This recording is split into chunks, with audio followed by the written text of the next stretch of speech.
Oi, pessoal.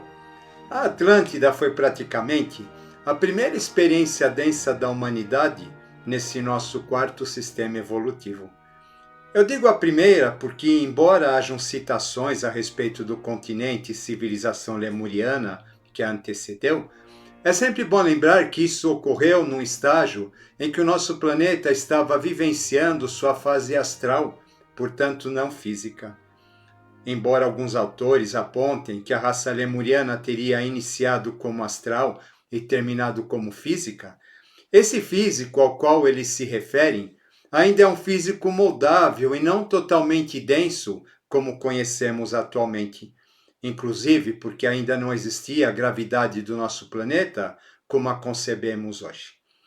Como sabemos, foi nessa terceira raça que aconteceu a chamada queda dos anjos, que acabou repercutindo fisicamente em algum momento da civilização atlante, quando quebrou-se o elo ou vínculo existente entre os chamados reis divinos aqui encarnados e que governavam a humanidade atlante daquela época. Ou seja, havia uma idade de ouro que acabou se recolhendo para os chamados mundos interiores. E aqui na superfície, então, aquele continente maravilhoso agonizou, tragado pelas ondas do Atlântico, juntamente com suas orgulhosas cidades de majestosas alamedas, das quais hoje restam apenas as ruínas que jazem na profunda escuridão marítima do Atlântico, habitadas por imensos monstros subaquáticos que nada mais são do que objetivações das criações psíquicas daquela época.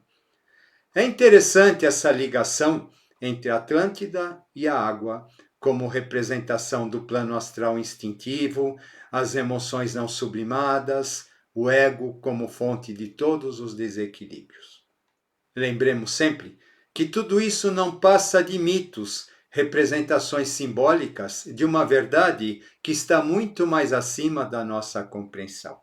Naquela tragédia, em que os reis divinos sucumbiram, devorados literalmente por aquela população faminta de poder que havia caído na selvageria, com esse gesto antropofágico vai ter início o princípio eucarístico do devorar a divindade para se tornar idêntico a ela. E então, naquele momento em que essa tragédia ocorreu, foi estabelecido karmicamente um pacto de dor e sofrimento entre os reis divinos e os homens, a divindade e seus algozes. Nos conta a lenda, então, que aqueles que não protagonizaram a ação que culminou com a destruição dos corpos dos reis divinos, e por isso permaneceram fiéis aos seus princípios superiores, acabaram se interiorizando no seio da terra, dando continuidade à sua fantástica civilização, agora com a finalidade de um dia retornar à superfície terrena, mas apenas quando houvesse aqui um estado de consciência que assegurasse nunca mais ocorrer a repetição de tal tragédia. Quanto aos homens decaídos, estes permaneceram exilados na superfície, em estado de selvageria, dando origem à nossa raça, que foi denominada como ariana, que vem de Ares, Marte, morte, guerra e conflitos. E aqui foram obrigados a recomeçar novamente e reconstruir uma nova raça e civilização. Ou seja, passou a existir um governo interior divino, mais avançado em termos mentais e espirituais, a emanar diretrizes para a superfície, com a intenção de um dia retornar. Esse governo, então, vai se denominar como Governo Oculto do Mundo, ou Suda Dharma Mandalam, e vai se encarregar de orientar a humanidade da superfície. Aqui em cima, não haviam mais corpos em estado sutil, capazes de suportar as consciências elevadas relativas aos reis e hierarquias divinas que pudessem guiar a humanidade. E por isso surgiu a necessidade de se estabelecer um processo que guiasse o desenvolvimento humano nesse sentido, para que não mais ocorresse novamente a destruição dos veículos divinos e a perda da consciência nestes depositadas. Vai ser estabelecido um metabolismo onde a taça do Santo Grau surge como uma substituta da presença divina na face da Terra. Não mais um corpo físico que pudesse ser destruído, mas também como lembrete daquele pacto de sacrifício da divindade, presa ao mesmo objetivo, limitado e imolado pela ignorância e desejo de poder dos homens.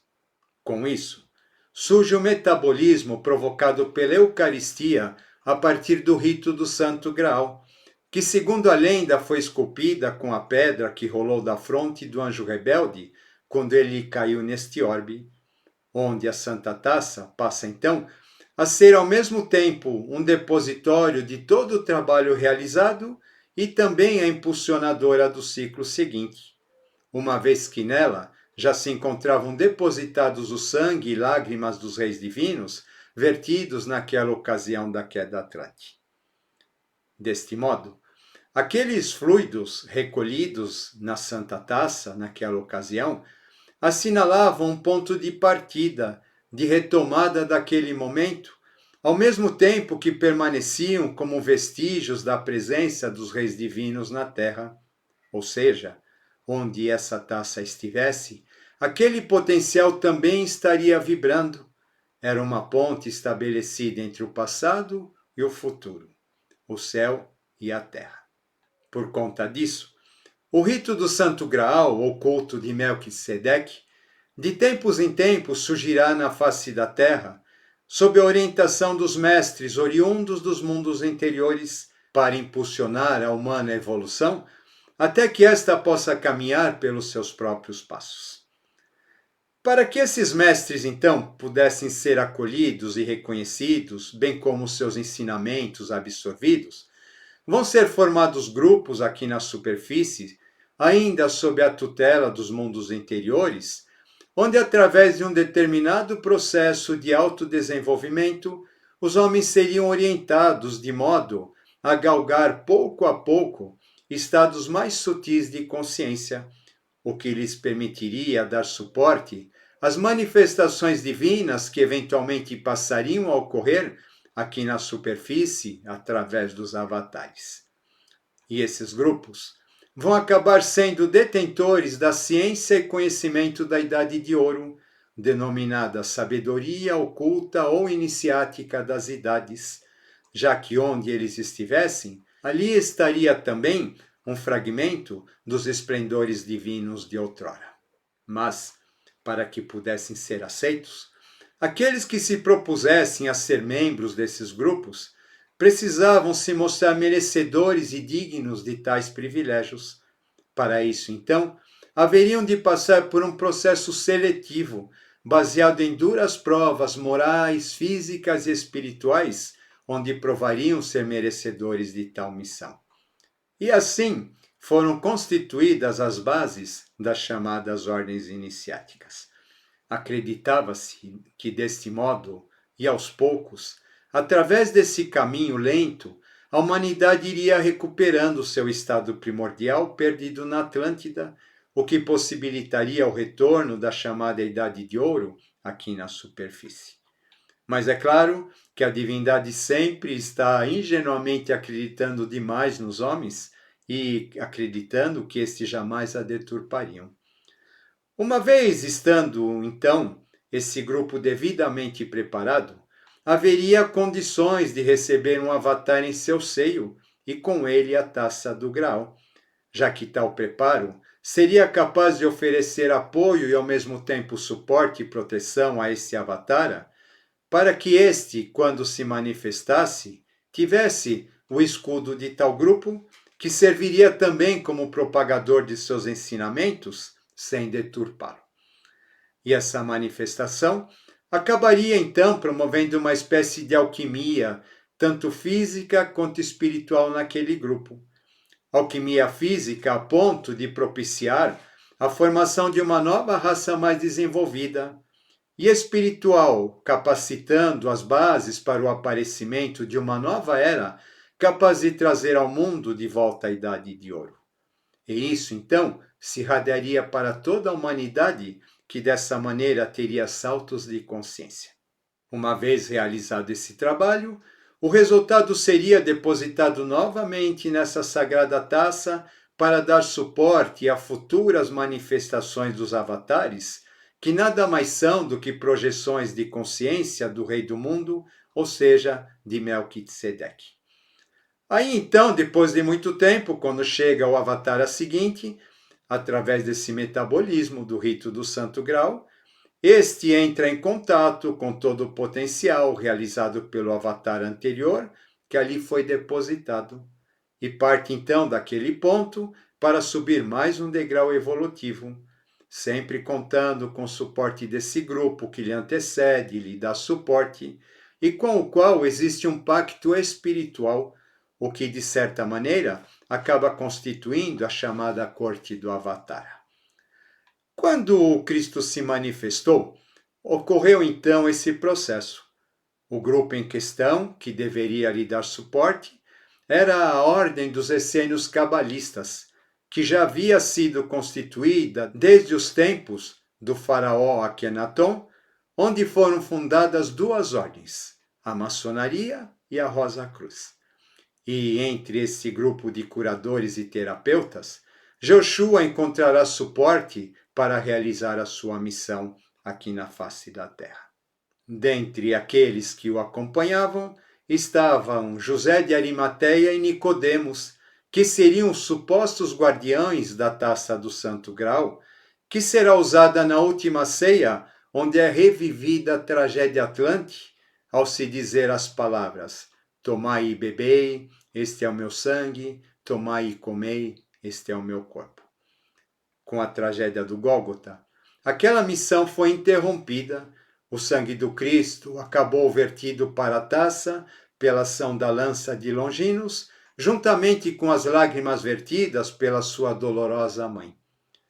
Dando continuidade então à missão, confiada àquele Avatara e àquele grupo que o rodeava, o Santo Graal vai percorrer a superfície planetária pelas mãos de José de Arimateia, partindo do Oriente Médio e caminhando por toda a Europa, até chegar na Armórica e talvez dali regressar para Avalon.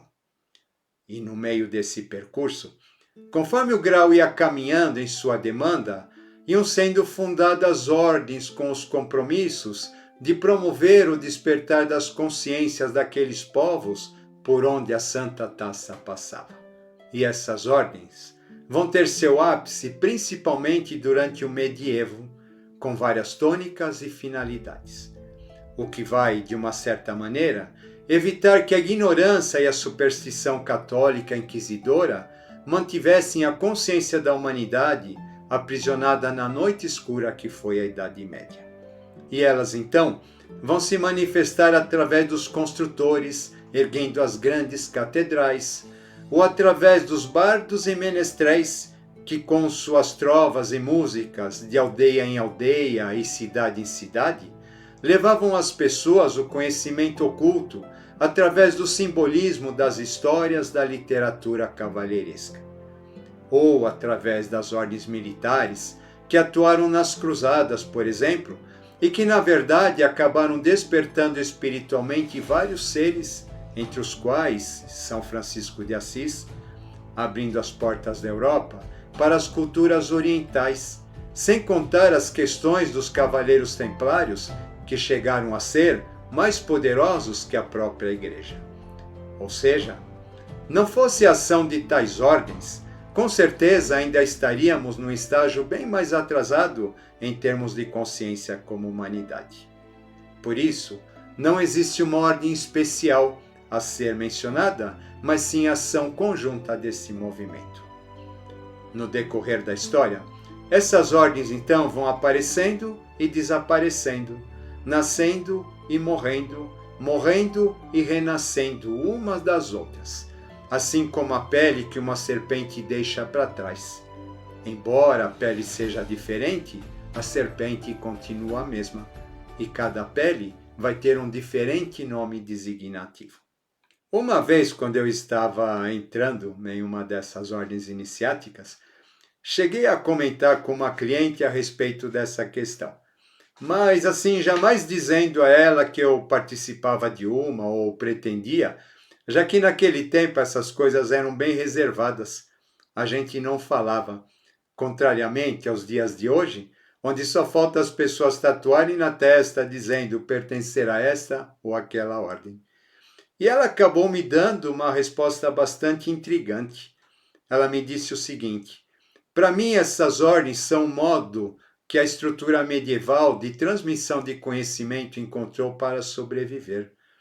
Confesso que essa observação me fez muito sentido e eu penso bastante a respeito dela até os dias de hoje. Com a Revolução Francesa, essas ordens irão ganhar força novamente, já que a sua natureza sempre foi mais mental e filosófica do que devocional. E a Revolução Francesa pregoava a era da razão. No caso, a franco-maçonaria e a Ordem Rosa Cruz, originadas lá no Antigo Egito. Mais tarde, no final do século XIX e no início do século XX, elas irão englobar conceitos teosóficos, levando o conhecimento para um novo patamar.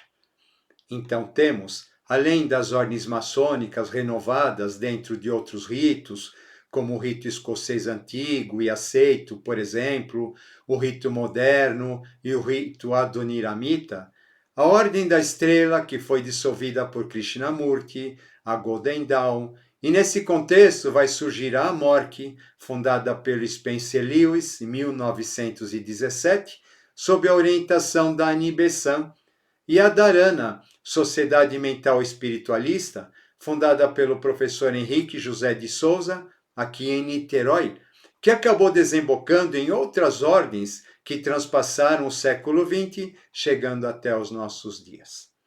Ocorre que a questão do Graal, que teve seu início lá na Atlântida e vai acabar mais especificamente relacionada ao ciclo de peixes por conta da missão do Cristo, uma vez tendo ocorrido a redenção daquele continente e a chegada da nova era, acaba por perder sua função do modo como estava, já que o Graal pressupõe uma divindade limitada por uma forma física e com ela a questão da consciência restrita a algum grupo. Porém, a Era de Aquários vai nos falar de que a consciência agora deve ser universalizada e paira sobre todos aqueles que estiverem aptos a absorvê-la, seja lá de qual parte do mundo for ou qual formação possam ter. No ciclo do Graal, a consciência avatárica ficava limitada a uma forma específica de conteúdo e a uma ordem, o que desembocou em questões de poder, segregação espiritual e elitismo, que acabou por dividir a humanidade mais do que uni-la. Hoje, com a ação da internet, os chamados segredos de outrora extrapolaram os limites dessas escolas e estão disponíveis a todos. Basta saber procurar ou compreender que quando o discípulo está preparado, o mestre sempre aparece, mas não mais como um mestre físico. Não existem mais etapas e graus, já que agora o conhecimento nos é disponibilizado por links, onde acessamos várias janelas de conteúdo ao mesmo tempo. A questão já não está mais no conhecimento, mas sim no que fazer com ele. Para que ele serve? Estamos aqui para servi-lo em prol da humanidade ou para nos servirmos dele a nosso favor? Imaginem um avatar se manifestando nos tempos atuais apenas para um grupo de 12 pessoas ou os membros de uma ordem que, por sua vez, deveriam de sair pelo mundo arregimentando seguidores, até que sua mensagem fosse capaz de chegar a toda a humanidade, já que os avatares pertencem à humanidade e não a algum grupo. Quanto tempo seria necessário para isso? Quantos dissabores e dificuldades esse avatar não enfrentaria desnecessariamente? Isso não faz mais sentido no atual estágio da humanidade. Se continuássemos nos mesmos modelos, incorreríamos nos mesmos erros e estamos inaugurando uma nova era. Hoje, o avatar é uma consciência coletiva que se manifesta. Diante disso, as ordens apenas permanecem como mantenedoras de uma tradição que nem mais é iniciática ou oculta, converteram-se em espécie de clubes ou pontos de encontro, onde as pessoas compartilham seus interesses espirituais e outros, mas de uma certa maneira perpetuam a tradição através dos seus ritos, que têm a capacidade de fazer aflorar nas pessoas a busca pelo encontro com o seu eu verdadeiro, mas apenas como um chute inicial. Mas os ritos estão sendo com o tempo adulterados e tão racionalizados com tantas regras que acabam perdendo a sua principal função, que seria o despertar da mente abstrata. É muito triste para quem conheceu o verdadeiro aspecto iniciático que havia nessas ordens, ver que agora elas foram convertidas em grupos muitas vezes fanáticos que ficam procurando no conhecimento que lá restou justificativas delirantes para suas ambições egóicas. Se todo o conhecimento foi escancarado, é porque já não existe nada mais oculto nele que seja tão ou mais pernicioso para a humanidade do que todo o mal que ela mesma pratica e já acumulou em toda a sua história. Nada foge dos desígnios da lei, ou seja, ou ela é absoluta ou ela não é a lei. E o que de pior então pode fazer hoje com determinado conhecimento dito oculto? Transformá-lo num comércio, numa fonte de poder, numa religião fanatizante? Tudo isso já se faz e sempre foi feito, com a desculpa de serem guardiães de alguma verdade que nem todos estão preparados. E em busca da salvação da própria alma, os incautos se mantêm submissos a essas ordens que nada mais são do que as sombras projetadas pela sua própria luz nos esplendores do passado. E assim, chegamos ao fim de mais uma era, de mais um tempo, onde as ordens iniciáticas tiveram um papel importantíssimo como guardiãs de um conhecimento até então oculto e reservado a poucos, mas agora o mecanismo que envolve a verdadeira aquisição da consciência não passa mais por elas, já que estas impõem um processo seletivo muito mais voltado à mente do que ao coração. Ou basta apenas ter dinheiro e fazer parte de alguma delas para poder fazer parte de uma elite espiritual na Terra. Ou seja, a informação como instrumento de domínio e poder. No meu entender, isso não significa o fim. Tudo o que existe tem começo, meio, terá uma conclusão, um término inevitável e será encaminhada para algum local que nós não sabemos onde, muito menos temos ideia. E porém, aquilo que era oculto sempre permanecerá oculto, porque é a essência de todo conhecimento, sem ser basicamente o conhecimento formal. Só que agora, esse oculto não pode mais ser traído, vendido ou comercializado, porque faz parte daquilo que trazemos no coração como fruto da nossa realização individual. E isso só pode ser compartilhado através da nossa ação no mundo, a serviço da humanidade e o nosso amor a serviço da verdadeira divindade. Acabou-se o tempo de ficar estudando mistérios e tratá-los como um avarento, acreditando que isso nos garantiria a salvação da alma e a conquista da plenitude espiritual. Se não os colocarmos em prática dentro de nós e não os realizarmos no mundo, nada disso fará sentido. Fica aqui então mais um tema para a gente pensar. Espero que tenham gostado. Vamos que vamos, mente livre, coração leve e até a próxima.